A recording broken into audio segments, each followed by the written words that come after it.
Frères et sœurs, bonjour.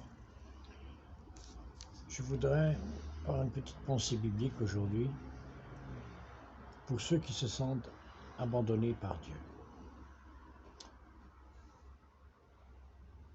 Il y en a qui se sentent complètement abandonnés par Dieu et il y en a qui se sentent abandonnés dans un secteur de leur vie.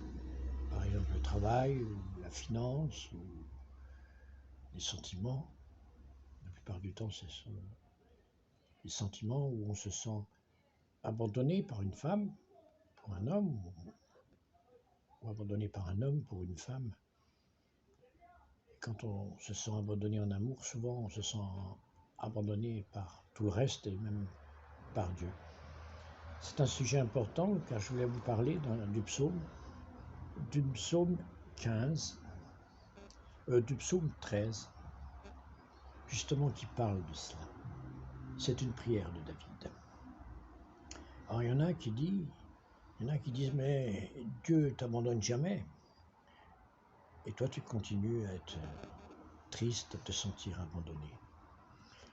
J'aimerais remettre les choses à leur place. Parce que si l'on prend le psaume 13, c'est quand même un psaume qui a été écrit par David, le roi David,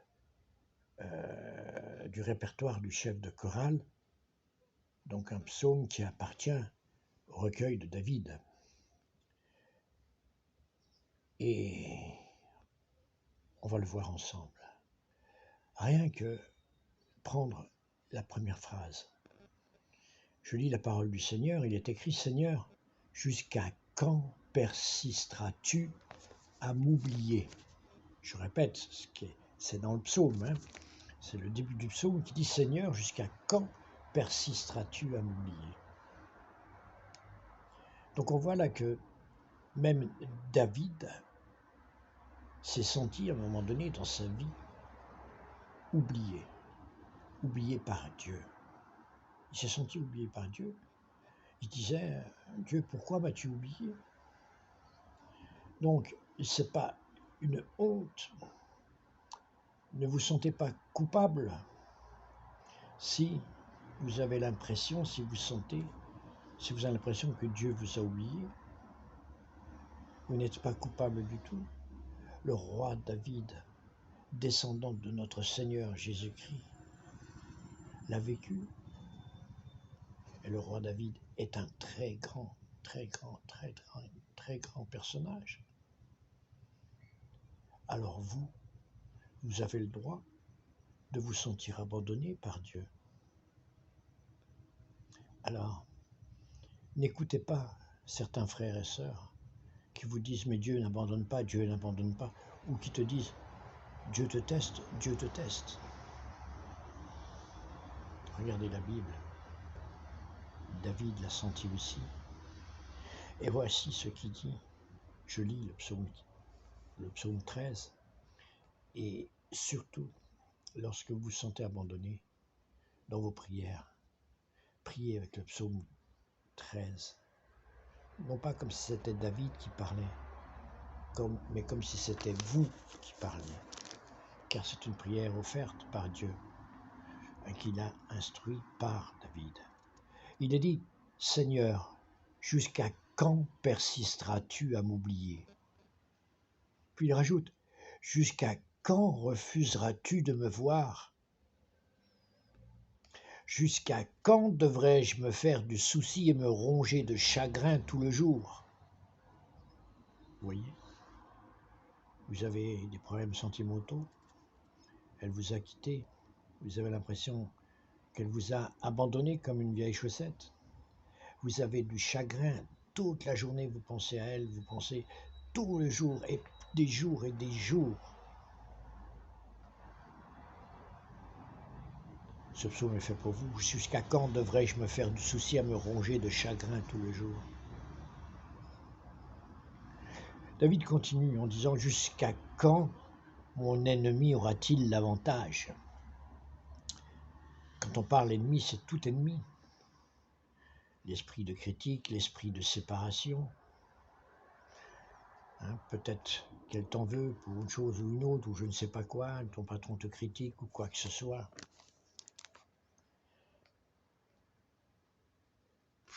Ça pourrait être un sorcier, ça pourrait être une malédiction, ça pourrait être n'importe quoi. C'est pour ça que David dit, jusqu'à quand devrais-je me faire du souci, me ronger de chagrin tous les jours? Jusqu'à quand mon ennemi aura-t-il l'avantage? Ensuite il dit, Seigneur mon Dieu, regarde et réponds-moi. Car souvent, frères et sœurs, on a l'impression de prier pour un problème que l'on a, on se sent abandonné, et on a l'impression que le Seigneur ne nous entend pas, ou ne veut pas nous entendre, ne veut pas nous voir. C'est l'impression que David aussi a eue. Aussi, il est juste cette prière. Il est juste quand vous dites, Seigneur mon Dieu, regarde et réponds-moi. Il continue en disant, rends-moi un peu de force, sinon mes yeux se fermeront pour le sommeil de la mort. Pour nous, il ne s'agit pas de mort physique, mais de mort mentale, la mort dans l'âme. On se sent seul, isolé, on a envie de fermer les fenêtres, de fermer les volets, ce qu'on appelle souvent une dépression. Et on ferme les volets, et on se couche, on dort, on ferme les yeux, on n'a plus de force. Donc ce que dit David, rends-moi un peu de force, sinon mes yeux se fermeront pour le sommeil de la mort. Il continue en disant, sinon aussi mon ennemi se vantera d'avoir eu le dessus, et mes adversaires se féliciteront de m'avoir fait lâcher pied.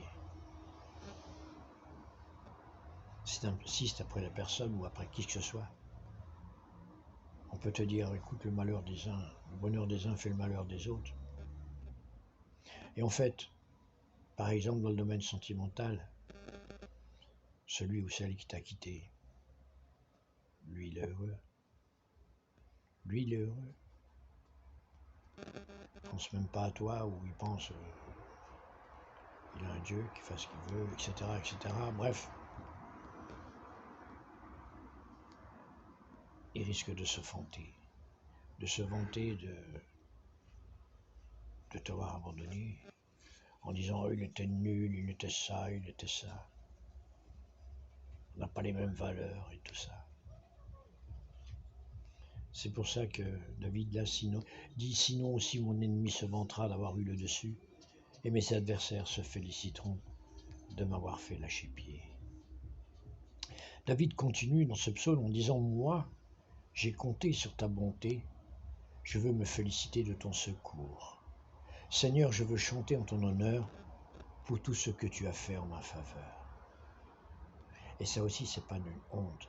C'est pas une honte de penser à soi et de dire à Dieu, waouh Seigneur, je voudrais voir ta puissance aussi pour moi. Je voudrais voir ta gloire aussi pour moi. Je voudrais me féliciter, pouvoir te prier en disant, oh Seigneur, tu m'as secouru. Oh Seigneur, tu étais là. Oh Seigneur, tu ne m'as pas abandonné. Et là, tu es dans la joie. Là, tu es dans la joie si les choses s'arrangent. C'est pour ça qu'il dit, Seigneur, je veux chanter en ton honneur pour ce que tu as fait en ma faveur. Le psaume se termine là.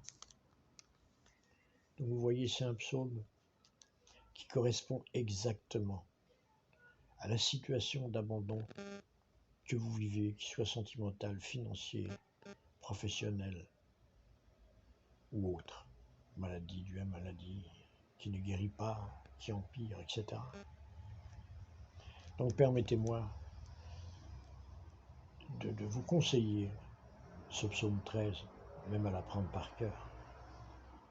Je vais relire encore une fois la parole du Seigneur, le psaume 13 du répertoire du chef de chorale, sur l'appartement David. Seigneur, jusqu'à quand m'oublieras-tu? Seigneur, quand persisteras-tu à m'oublier? Jusqu'à quand refuseras-tu de me voir? Mais jusqu'à quand devrais-je me faire de soucis et me ronger de chagrin tous les jours? Jusqu'à quand mon ennemi aura-t-il l'avantage? Seigneur mon Dieu, regarde et réponds-moi. Rends-moi un peu de force, sinon mes yeux se fermeront pour le sommeil de la mort. Sinon aussi mon ennemi se vantera d'avoir eu le dessus, et mes adversaires se féliciteront de m'avoir fait lâcher pied. Moi j'ai compté sur ta bonté. Je veux me féliciter de ton secours. Seigneur, je veux chanter en ton honneur pour tout ce que tu as fait en ma faveur. J'ai lu ainsi la parole du Seigneur. Ô frères et sœurs, j'espère que ce psaume, pour tous ceux qui se sentent perdus, qui se sentent oubliés de Dieu, j'espère que ce psaume, vous allez le lire et le relire, en prendre conscience, afin que vous parliez, que vous priez à Dieu avec des paroles de vérité, des paroles qui se trouvent dans cette Bible-là, des paroles que David même a prononcées il y a des millénaires. Cette parole même que David, le grand roi David, le descendant royal de notre Seigneur, a dite. Car on a de la chance que ce psaume s'est retrouvé dans notre Bible à chacun de nous. C'est une prière donnée par la grâce de Dieu.